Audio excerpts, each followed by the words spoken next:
লাচ্ছা সেমাই বানানো যে এতটা সহজ তোমরা না দেখলে বিশ্বাসই করবে না। বাড়িতে থাকা সাধারণ কিছু উপকরণ দিয়ে খুবই সহজে এটা বানিয়ে নিতে পারবে, আর এইভাবে বানালে স্বাদে হবে দোকানে লাচ্ছা সেমাইয়ের চেয়ে অনেক বেশি সুস্বাদু। তো এই লাচ্ছা সেমাই বানানোর জন্য একটা নির্দিষ্ট কাপের মাপ করে 1.5 কাপ মতো ময়দা নিয়ে নিচ্ছি। এখানে ময়দা ছাড়া অন্য কোনো আটা দিয়ে লাচ্ছা সেমাই বানানো যাবে না, ময়দা দিয়ে একদম পারফেক্ট হয়। এবার আমি 1 চিমটি মতো নুন অ্যাড করে দিচ্ছি। নুন অবশ্যই অ্যাড করবে, তাহলে লাচ্ছা সেমাইটা খেতে খুবই সুস্বাদু হবে।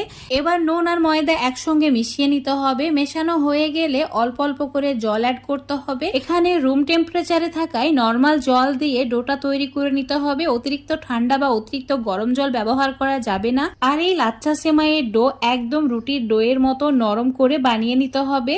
তো আমার এই ডোটা রেডি করা হয়ে গেছে। এখন এটা ঢাকা দিয়ে 10 মিনিটের জন্য রেস্টে রেখে দিতে হবে। এখানে ডোটা তৈরি করতে 1/2 কাপেরও কম